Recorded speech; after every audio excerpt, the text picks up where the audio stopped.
Assalamualaikum YouTubers. Welcome back to Modern Civil Engineering Technology. Hearing in this section, today we will discuss regarding 100 important points for civil engineer or engineering technologist. These points are important for giving interview.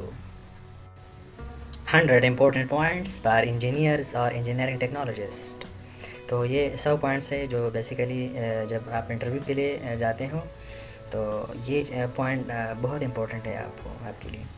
तो इसमें जो first point है height of parapet वाल, ये कम से कम 1 metre तक होनी चाहिए। यानी जो लास्ट फ्लोर पे जब हम वॉल बनाते हैं शॉर्ट वॉल अराउंड बाउंड्री के लिए पर लास्ट में, तो वो बेसिकली पैरापेट वॉल कहलाती है और ये 1 मीटर से कम नहीं होनी चाहिए। सेकंड पॉइंट हमारे पास है कि जो डीपीसी है वो 2.5 सेंटीमीटर या 1 इंच तक होनी चाहिए, जो प्लिंथ लेवल के ऊपर एक लेयर लगाई जाती है। इसके बाद जो तीसरा पॉइंट है हाइट ऑफ बिल्डिंग पर फ्लोर शुड बी 3.15 मीटर। एक फ्लोर की जो हाइट है वो 3.15 मीटर तक होनी चाहिए और हाइट ऑफ जो विंडो है वो 2.1 मीटर तक होनी चाहिए। इसके बाद 5वां पॉइंट है एक बैग सीमेंट की जो वॉल्यूम है ये 1.25 CFT या 0.0335 क्यूबिक मीटर होती है। इसके बाद जो छठा पॉइंट है वो वेट ऑफ सीमेंट बैग, यानी वो सीमेंट बैग की जो वेट है वो 50 kg होती है। और इसके बाद 7 number point minimum thickness of slab इस 1 to 5 mm, 125 मिलीमीटर ये स्लैब की मोटाई होती है और 1 मीटर के अंदर 28.8 बैग्स आता है। और इसके बाद जो 9वां पॉइंट है लेंटल, जो बेसिकली डोर्स और विंडोज़ के ऊपर एक छोटा बीम डालते हैं, इसको हम लेंटल कहते हैं, वो 15 सेंटीमीटर से कम नहीं होनी चाहिए।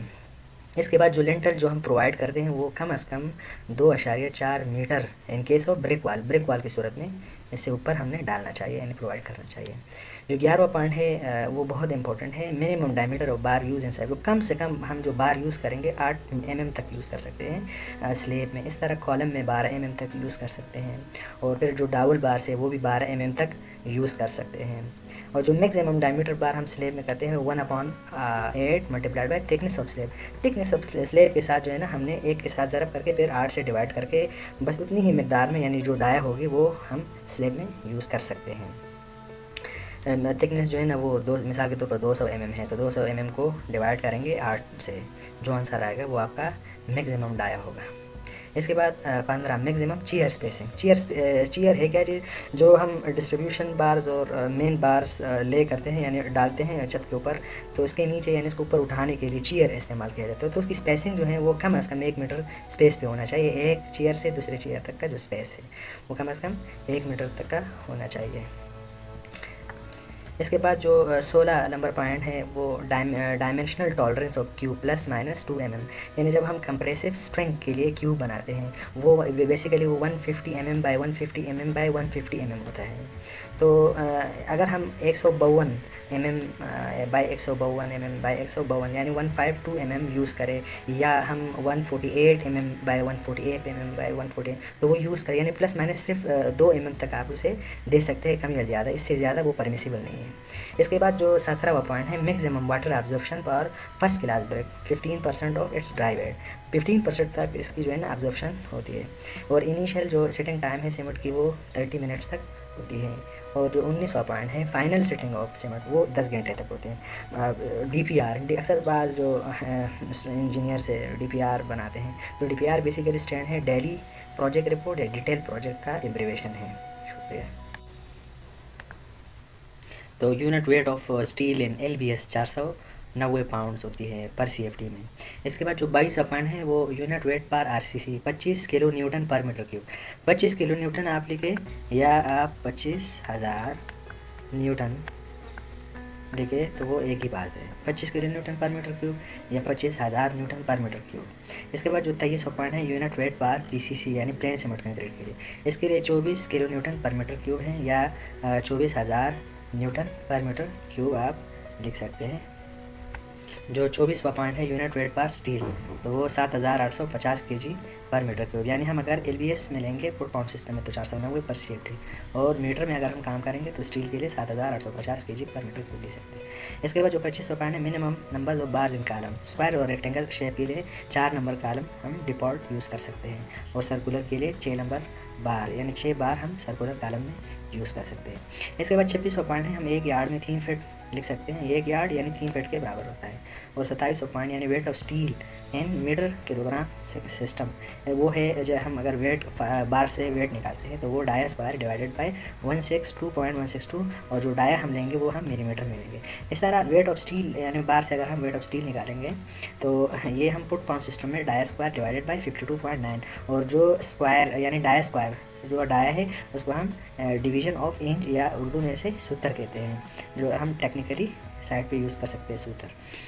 जो 29वां पॉइंट है slope of staircase 25 degree to 40 degree, यानी अगर हम स्टीयर केस डिज़ाइन करना चाहें तो इसका जो एंगल है वो ये वाला एंगल ये 25 से 40 डिग्री के बीच में होना चाहिए। इसके बाद जो पॉइंट नंबर 30 है size of concrete cube are finding compressive strength. Compressive strength के लिए हम जब क्यूब डिज़ाइन करते हैं तो या बनाते हैं तो वो 150 mm by 150 mm by 150 mm। इस तरह जो 31 पॉइंट हमारे पास है जो सिविल इंजीनियर को उसके नॉलेज में होनी चाहिए। Concrete cube is fill in 3 layer, यानी कंक्रीट जो क्यूब बनाते हैं तो वो फिल करते हैं, कंक्रीट पोर करेंगे इससे तो वो 3 लेयर में करेंगे। इसके बाद स्लम टेस्ट, जो हम फ्रेशली कंक्रीट जिस वक्त हम बनाते हैं तो हम स्लम टेस्ट करते हैं तो वो कौन भी 4 लेयर में इसको हम फिल करेंगे। इसके बाद जो सीमेंट हैं वो जो मैन्युफैक्चरिंग डेट से 3 महीने तक काबिल इस्तेमाल होती है, इसके बाद इस्तेमाल नहीं करना चाहिए। इसके बाद जो 34वां पॉइंट है मिनिमम थिकनेस ऑफ शेयर वाल वो 150 mm तक होनी चाहिए, और मैक्सिमम थिकनेस ऑफ शेयर वाल वो 400 mm तक होनी चाहिए। इसके बाद जो हमारे पास 35 यानी 35वां पॉइंट है वो यूनिवर्सल टेस्टिंग मशीन UTM, वो हम कंप्रेशन टेस्ट के लिए जो कंक्रीट का हम कंप्रेशन टेस्ट करते हैं उसके लिए इस्तेमाल करते हैं, और टेंसाइल टेस्ट जो हम रीइंफोर्समेंट यानी स्टील के लिए करते हैं उसमें इस्तेमाल करते हैं। इसके बाद 36वां पॉइंट है मिनिमम क्यूरिंग पीरियड, जो तराई का अमल होता है वो तो नंबर A यानी पॉइंट फर्स्ट 7 दिनों तक हम इस्तेमाल करते हैं नॉर्मल वेदर कंडीशन में, in case of normal weather condition. और 10 डेज हम क्यूरिंग करते हैं जब गर्म मौसम हो यानी dry and hot weather condition में, तो वो 10 दिनों तक आप तराई कर सकते हैं यानी क्यूरिंग कर सकते हैं। Point number 37 minimum percentage of steel in column, जो कम से कम स्टील की के लिए जो परसेंटेज है वो 0.8%, वो gross area of the column जो कॉलम का क्रॉस सेक्शनल एरिया है उसके बराबर। और इस तरह मैक्सिमम परसेंटेज ऑफ स्टील वो 6% तक gross area of the column होनी चाहिए।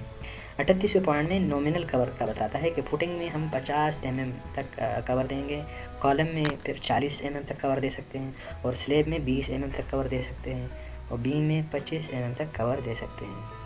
इसके बाद जो पॉइंट है वो 39वां पॉइंट है lapping is not allowed in bars of diameter 36 mm और मोर, यानी 36 mm तक का जो डायमीटर है बार्स की इससे ज़्यादा इसको हम ओवरलेप नहीं करेंगे, यानी इसके लिए वेल्डिंग बेहतरीन है, वो वेल्डिंग को ज़्यादा तरजीह दी जाएगी।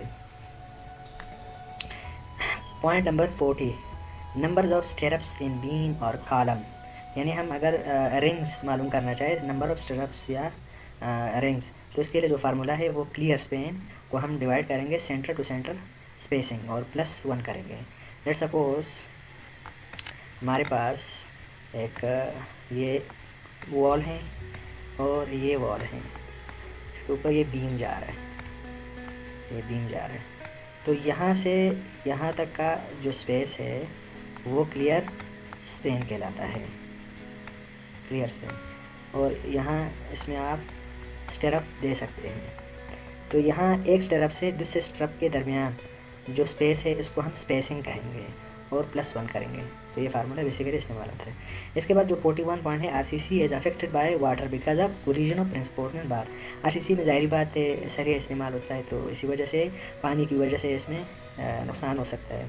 और PCC is not affected by water, जो प्लेन सीमेंट कंक्रीट है वो इसमें पानी को कोई असर नहीं करता क्योंकि इसमें कोई सरिया इस्तेमाल नहीं होता। और maximum free fall of concrete should be 1.5 metre, यानी कंक्रीट को 1.5 मीटर से ज़्यादा नहीं गिराना चाहिए। कंक्रीट हम पोरिंग करते हैं ना तो 1.5 मीटर से ज़्यादा ऊंचाई से उसे नहीं गिराना चाहिए, दैट्स द पॉइंट। और इसके बाद जो पॉइंट है लीज काउंट का 44, तो उसमें जो कंपास है उसको हम 30 मिनट तक एटलीस्ट ले सकते हैं, डंपी लेवल को 5 mm तक एटलीस्ट ले सकते हैं, और जो ऑटो लेवल है इसको 5 mm तक एटलीस्ट काउंट कर सकते हैं, और इसके बाद जो टेडोलाइट है उसको हम 20 सेकंड तक एटलीस्ट काउंट कर सकते हैं।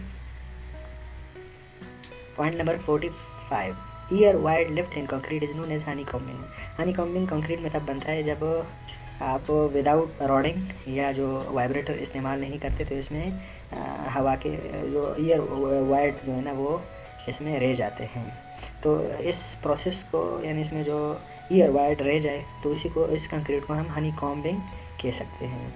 और इसके बाद जो 46 पॉइंट में बता रहे कि the transverse reinforcement of column is called ties. जो हम कॉलम में अगर रिंग दे देते हैं तो उसको हम टाइज कहेंगे। और 47 पॉइंट में बता रहे कि the transverse reinforcement of beam is called stirrups. और अगर बीम में हम रिंग दे देते हैं तो इसी को हम स्टेरप्स कहेंगे। यानी कॉलम में रिंग की अमल को हम टाइज कहेंगे और बीम में स्टेरप्स कहेंगे। Point number 48, TMT। TMT basically stands for the thermo mechanically treated bars. Side में TMT अगर यूज़ किया जाता है तो इसका एब्रीवेशन है थर्मो मैकेनिकली ट्रीटेड बार। और फिर TMX stand for thermo power bars. फिर HG stands for super ductile bar. और HYSD stand for high head strength deform bar. और CTD cold twisted deform bar. इसके बाद जो पॉइंट नंबर 49 है वो riser of step should be 150 mm to 200 mm। यानी अगर स्टेप लिया जाए एक, ये एक स्टेप है तो इसकी जो हाइट होगी स्टेप की तो वो राइज़र कहलाएगा। और जिस पे कदम रखा जाता है तो वो बेसिकली ट्रेड या रन कहलाता है। तो इसकी जो 250 mm टू 300 यानी 300 mm तक वो होनी चाहिए इसकी लेंथ। चैनल को सब्सक्राइब करें और मज़ीद नए वीडियोस के अपडेट के लिए क्लिक करें बेल